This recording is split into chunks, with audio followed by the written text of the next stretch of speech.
ఓం నమః శివాయ. పావనుడైన కాకినాథ శివ శివ శంభో శంకర. ఈరోజు మనం ఒక చాలా ఆసక్తికరమైన విషయం గురించి లోతుగా మాట్లాడుకుందాం. మహాశివరాత్రి. అవును. మన చేతిలో ఉన్న సమాచారం ప్రకారం చూస్తే ఇది కేవలం ఒక పండుగలా అనిపించట్లేదు. దీని వెనుక పెద్ద చరిత్ర, తత్వశాస్త్రం, ఇంకా చెప్పాలంటే సైన్స్ కూడా ఉంది. కరెక్ట్. అసలు ఈ పండుగ ఉద్దేశమేంటి? కేవలం ఉపవాసం, జాగరణ చేయడమేనా? లేక మనల్ని మనం ఉన్నతంగా మార్చుకోవడానికి ఇదొక అవకాశమా? ఖచ్చితంగా. మనం మహాశివరాత్రి అనే పదం నుండే మొదలుపెడితేనే బాగుంటుంది. చెప్పండి. మన మూలాల్లో దీని చాలా అందంగా విడదీసి చెప్పారు. మహా అంటే గొప్పది, శివ అంటే హ్మ్. శుభప్రదమైనది అని ఒక అర్థం. హ్మ్. మరో లోతైన అర్థంలోకి వెళ్తే శివ అంటే ఏది కాదో అది, అంటే శూన్యం, అనంతమైన చైతన్యమనమాట.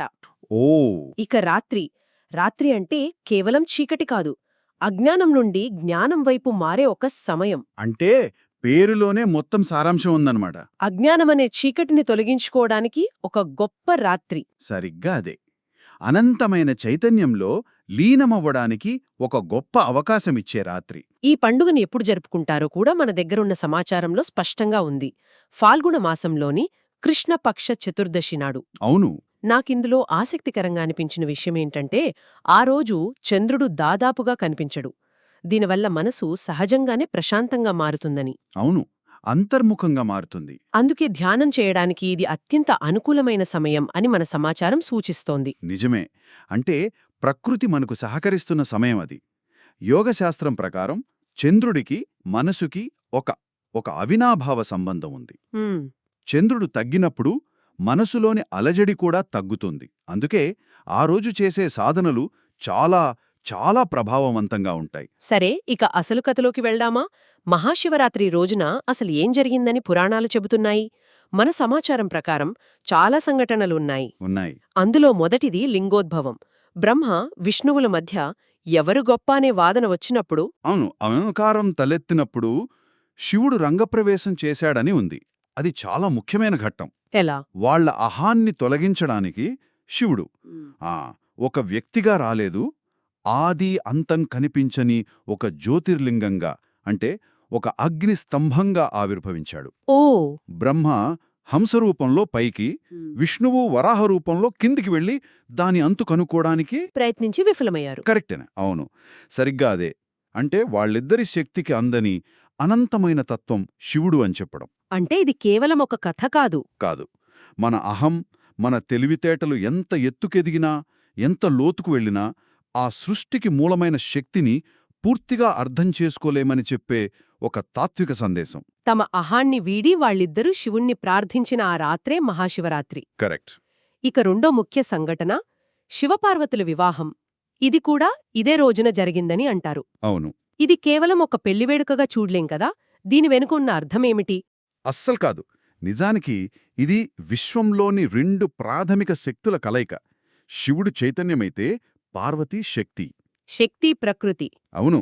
అందుకే మన దగ్గరున్న సమాచారంలో శక్తి లేకుండా శివుడు శవం అనే మాట ఉంది. అంటే చైతన్యానికి కదలడానికి శక్తి కావాలి. శక్తికి ఒక దిశానిర్దేశం చేయడానికి చైతన్యం కావాలి. వాళ్ళిద్దరి కలయిక వల్లే ఈ సృష్టి సాధ్యమైంది. ఆ కలయిక జరిగిన పవిత్రమైన రోజు మహాశివరాత్రి. ఇక మూడవది నాకెంతో ఆసక్తిగా అనిపించిన కథ సముద్రమథనం. చెప్పండి. దేవతలు, రాక్షసులు అమృతం కోసం సముద్రాన్ని చిలికినప్పుడు ముందుగా హాలాహలం అనే భయంకరమైన విషం పుట్టింది కదా. అవును. ఆ విషం ఎంత తీవ్రమైనదంటే దాని వేడికి ముల్లోకాలు నాశనమయ్యే ప్రమాదం ఏర్పడింది. అందరూ భయపడి పారిపోయి శివుడిని శరణు వేడుకున్నారు. అప్పుడు శివుడు లోక కళ్యాణం కోసం ఆ విషాన్ని మొత్తం తాగేశాడు. కాని దాన్ని మింగలేదు, బయటకు కక్కలేదు, గొంతులోనే ఆపేశాడు. అందుకే కదా ఆయనను నీలకంఠుడు అంటారు. అవును, నీలకంఠుడు. దీనిలో ఒక చాలా లోతైన అర్థం ఉంది. ఏమిటది? చూడండి, మన జీవితంలో గానీ సమాజంలో గానీ ఏదైనా పెద్ద మార్పు కోసం ప్రయత్నించినప్పుడు మంచి ఫలితాలతో పాటు చెడు కూడా బయటకొస్తుంది. ఆ నెగటివిటీని, ఆ విషాన్ని చూసి మనం భయపడకూడదు. హ్మ్, దాన్ని స్వీకరించి సరైన స్థానంలో నిలిపి ముందుకు సాగగలగడమే అదే దైవత్వం. శివుడు చేసిన పని అదే. ఆ త్యాగానికి ప్రతీకగా నిలిచిన రోజు కూడా మహాశివరాత్రే. ఈ కథలన్నీ వింటుంటే శివుడు కేవలం ఒక దేవుళ్లా కాకుండా ఒక ఉన్నతమైన తత్వంలా అనిపిస్తున్నాడు. నిజం నిజం. శివతత్వం అంటే అదే. అదొక ఆకారం కాదు, అదొక గుణం. శూన్యం, అనంతం, నిశ్చలత్వం ఇవన్నీ శివతత్వాలే. హ్మ్. ఆధునిక విజ్ఞానం చెప్పే డార్క్ మ్యాటర్, డార్క్ ఎనర్జీ లాంటిది. విశ్వంలో అధిక భాగం ఖాళీగానే ఉంది. ఆ శూన్యం నుండే అన్నీ పుడతాయి, చివరికి అందులోనే కలిసిపోతాయి. ఆ మూల చైతన్యమే శివుడు. ఈ సమాచారంలో కుండలినీ శక్తి గురించి కూడా ప్రస్తావించారు. మహాశివరాత్రి రాత్రి కుండలినీ శక్తి సులభంగా జాగృతం అవుతుందని ఉంది. అంటే ఏంటే? సింపుల్గా చెప్పాలంటే కుండలినీ శక్తి అంటే మన మూలాన ప్రకారం ప్రతి మనిషిలో ఉన్న జీవశక్తి, ప్రాణశక్తి. సాధారణంగా ఇది మన వెన్నుపాము కింద భాగంలో నిద్రాణంగా ఉంటుంది. అంటే నిద్రపోతున్నట్టుంటుందన్నమాట. అవును. మహాశివరాత్రి రోజున ఉన్న ప్రత్యేకమైన గ్రహస్థితుల వల్ల, భూమి ఆకర్షణ శక్తి వల్ల మన శరీరంలోని శక్తి సహజంగా పైకి ప్రవహించడం మొదలవుతుంది. ఓకే.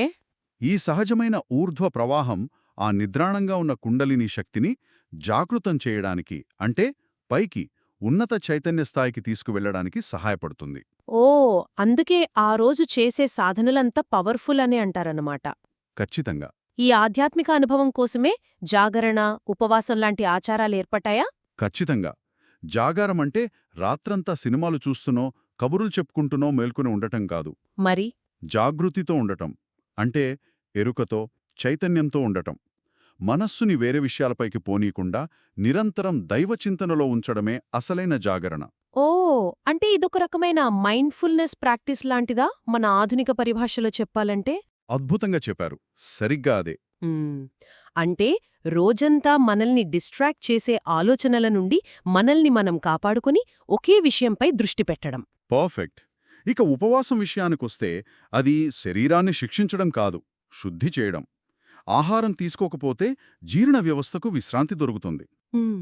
అప్పుడు శరీరంలోని శక్తి ఆధ్యాత్మిక సాధనకు మళ్ళుతుంది. శరీరం తేలికపడితే మనసు ప్రశాంతంగా మారుతుంది, ధ్యానం సులభమవుతుంది. ఈ ఆచారాలన్నింటికీ కేంద్ర బిందువు శివలింగం. దీని గురించి చాలా అపార్థాలున్నాయి. లింగమనే పదానికి అసలు అర్థమేమిటి? అవును, మన సమాచారం దీన్ని స్పష్టంగా చెబుతోంది. లింగం అనే సంస్కృత పదానికర్థం గుర్తు లేదా చిహ్నం, ప్రతీక. అంటే శివలింగమంటే శివుని చిహ్నం. అంతే. శివుడు నిరాకారుడు, అనంతమైనవాడు. ఆ రూపంలేని తత్వాన్ని పూజించడం అందరికీ సాధ్యం కాకపోవచ్చు. అందుకే ఆ అనంత విశ్వానికి, సృష్టికి మూలమైన శక్తికి ఒక ప్రతీకగా శివలింగాన్ని ఏర్పాటు చేశారు. దాని ఆకారంలో కూడా ఏదో అర్థముంది కదా? ఉంది. దానికి మొదలు చివర ఉండదు. అది అనంత తత్వాన్ని సూచిస్తుంది. శివలింగమే కాకుండా శివుడితో ముడిపడి ఉన్న ప్రతి వస్తువుకు ఒక లోతైన అర్థముంది. ఉదాహరణకు త్రిశూలం. నిజం. త్రిశూలంలోని 3 కొనలు సృష్టి, స్థితి, లయాలకు ప్రతీకలు. అంటే పుట్టుక, జీవనం, మరణం. ఈ మూడింటినీ శివుడు తన అధీనంలో ఉంచుకుంటాడని అర్థమా? అవును. అలాగే ఇచ్ఛాశక్తి, జ్ఞానశక్తి, క్రియాశక్తికి కూడా అవి చిహ్నాలు. ఇక డమరుకం సంగతేంటి?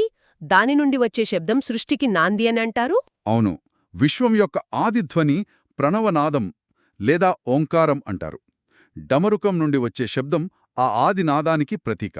సృష్టి మొత్తం శబ్దం మరియు లయతో నిండి ఉందని అది సూచిస్తుంది. ఆయన శిరస్సుపై ఉండే చంద్రుడు, జటాజూటం నుండి ప్రవహించే గంగా, వీటిక్కూడా అర్థాలున్నాయా? ఉన్నాయి. చంద్రుడు కాలానికి ప్రతీక, శివుడు కాలాతీతుడు. ఇక గంగా, అది భౌతికంగా గంగా నదే అయినా తాత్వికంగా అది నిర్మలమైన జ్ఞాన ప్రవాహానికి చిహ్నం. జ్ఞాన ప్రవాహం. అవును. జ్ఞానాన్ని మన అహం అనే జటాజూటంలో బంధించకుండా స్వేచ్ఛగా ప్రవహించినిస్తే లోకానికే మేలు చేస్తుందని దాని అర్థం. ఈ పురాణ, ఆధ్యాత్మిక విషయాల మధ్యలో ఒక శాస్త్రీయ కోణం ప్రస్తావించడం నన్ను చాలా ఆశ్చర్యపరిచింది. చెప్పండి. గ్రహాల అమరిక వల్ల మన శరీరంలోని శక్తిపై ప్రభావం ఉంటుందని. ఇది చాలా ఆసక్తికరమైన కోణం. మహాశివరాత్రి రోజున సూర్యుడు, చంద్రుడు, భూమి ఒక ప్రత్యేకమైన కోణంలోకి వస్తాయి. దీనివల్ల ముఖ్యంగా ఉత్తరార్ధగోళంలో భూమి గురుత్వాకర్షణ శక్తి పైకి ఎక్కువగా పనిచేస్తుంది. ఓ, ఇది మన శరీరంలోని ప్రాణశక్తిని కూడా సహజంగానే కింద నుండి పైకి, అంటే మూలాధారం నుండి సహస్రారం వైపు ప్రయాణించేలా ప్రోత్సహిస్తుంది. ఓ, అందుకేనా జాగరం చేసేటప్పుడు వెన్నెముక నిటారుగా ఉంచి కూర్చోవాలని, చెప్తారు. ఆ శక్తి ప్రవాహాన్ని సద్వినియోగం చేసుకోడానికేనా? సరిగ్గా దానికోసమే. ఈ శక్తి ప్రవాహాన్ని పూర్తిగా ఉపయోగించుకోవడానికే రాత్రిని 4 భాగాలుగా విభజించి 4 కాలాల పూజ చేస్తారు. ప్రతి కాలానికి ఒక స్పెషాలిటీ ఉందన్నమాట. ఉంది. ప్రతి భాగానికి ఒక నిర్దిష్ట ప్రయోజనముంది. మొదటి కాలంలో చేసే పూజ దేనికి? మన సమాచారం ప్రకారం మొదటి కాలం పూజ మనలోని ప్రతికూలతలను, పాపాలను తొలగించడానికి. ఒక రకంగా ఇది శుద్ధి ప్రక్రియ. సరే, ఇక రెండవ కాలంలో? రెండవ కాలంలో అంటే అర్ధరాత్రి సమయంలో చేసే పూజ మనలోని శక్తిని, ఐశ్వర్యాన్ని వృద్ధి చేస్తుంది. మూడవ నాలుగవ కాలాల సంగతేంటి? మూడవ కాలం పూజ జ్ఞానాన్ని పొందడానికి, అజ్ఞానాన్ని తొలగించడానికి. ఇక చివరిదైన 4వ కాలంలో బ్రహ్మముహూర్తంలో చేసే పూజ మోక్షప్రాప్తికి దారితీస్తుందని నమ్మకం. అంటే ఒక రాత్రిలో పూర్తి చేసే ఒక సంపూర్ణ ఆధ్యాత్మిక ప్రయాణంలాంటిది. కరెక్ట్. ఈ పూజలో బిల్వపత్రానికి చాలా ప్రాముఖ్యత ఇస్తారు. ఆ 3 ఆకులు కలిపి ఉండే పత్రంలో ఏముందంత ప్రత్యేకత? మన సమాచారం ప్రకారం ఆ 3 ఆకులు త్రిమూర్తులైన బ్రహ్మ, విష్ణు, మహేశ్వర్లకు ప్రతీక. అంతేకాదు, అవి మనలోని 3 గుణాలకు కూడా ప్రతీకలు: సత్వ, రజో, తమో గుణాలు. అంటే ఆ మూడింటినీ శివుడికి అర్పించడమంటే మనం ఈ గుణాలకు అతీతమైన స్థితిని కోరుకుంటున్నామని చెప్పడమా? సరిగ్గా అదే. దీనికి సంబంధించి ఒక వేటగాడి కథ కూడా మన సమాచారంలో ఉంది. అవును, అది చాలా ఆసక్తికరంగా అనిపిస్తోంది. అతను తెలియకుండానే పూజ చేస్తాడు కదా? అవును. రాత్రంతా ఒక మారేడు చెట్టు మీద కూర్చుని తెలియకుండానే కింద ఉన్న శివలింగంపై ఆకులు, నీళ్లు పడేలా చేస్తాడు. అంటే అతను తెలియకుండానే జాగారం చేశాడు, శివలింగానికి అభిషేకం, పూజ చేశాడు. కాని అతను ఉద్దేశ్యం వేట కదా? అవును. అయినా శివుడు ప్రత్యక్షమై అతనికి మోక్షం ప్రసాదించాడని కథ చెబుతోంది. ఇది కర్మసిద్ధాంతానికి కొంచెం విరుద్ధంగా అనిపించట్లేదా? ఉద్దేశ్యం ముఖ్యం కదా? మంచి ప్రశ్న. ఇక్కడే ఈ కథలో ఒక అద్భుతమైన విషయం దాగే ఉంది. కర్మసిద్ధాంతం ప్రకారం ఉద్దేశం చాలా ముఖ్యం, నిజమే. కాని ఇక్కడ వేటగాడిది ఒక రకమైన అమాయకత్వం. మన మూలాల్లోని సమాచారం ప్రకారం కర్మను కూడా దాటిపోయేంత శక్తి స్వచ్ఛమైన, అమాయకమైన చర్యకు ఉందని ఇది సూచిస్తోంది. భక్తికి నియమాల కన్నా స్వచ్ఛమైన హృదయం ముఖ్యమని చెప్పడమే ఈ కథ సారాంశం. అద్భుతం. కాబట్టి ఈ విశ్లేషణను ముగిస్తే మహాశివరాత్రి అనేది కేవలం క్యాలెండర్లోని ఒక పండుగ కాదు. కాదు. ఇది మనల్ని మనం ఉన్నతంగా తీర్చిదిద్దుకోవడానికి ప్రకృతి మనకిచ్చిన ఒక అద్భుతమైన అవకాశం. మనలోని శివతత్వాన్ని అనుభూతి చెందడానికి ప్రకృతి సహకరించే ఒక ప్రత్యేకమైన రాత్రి. ఖచ్చితంగా. మనకందిన సమాచారం ప్రకారం ఇది ఒక ఆధ్యాత్మిక ద్వారం, ఒక మోక్ష మార్గం. ఇది కేవలం బయట చేసే పూజలకు పరిమితం కాదు. అంతర్గత పరివర్తనకు సంబంధించిన ప్రయాణం. అవును. మన లోపల జరగాల్సిన ఒక ప్రయాణం. మనలోని శివతత్వాన్ని మేల్కొలిపే ఒక సాధన. ఈ చర్చ మనకొక ఆలోచనను మిగులుస్తోంది. మహాశివరాత్రి అంతిమ లక్ష్యం మనలోని అజ్ఞానమనే చీకటిని తొలగించుకుని జ్ఞానమనే వెలుగుతో జాగృతం కావడం అని అర్థం చేసుకున్నాం. రాత్రంతా మేల్కొని ఉండటం అనేది ఆ జాగృతిని నిలుపుకోవడానికి ఒక మార్గం. మరి ఈ ఒక్క రాత్రే కాకుండా మన దైనందిన జీవితంలో మనల్ని కిందికి లాగే మనలోని అంతర్గత అజ్ఞానాన్ని, ప్రతికూలతలను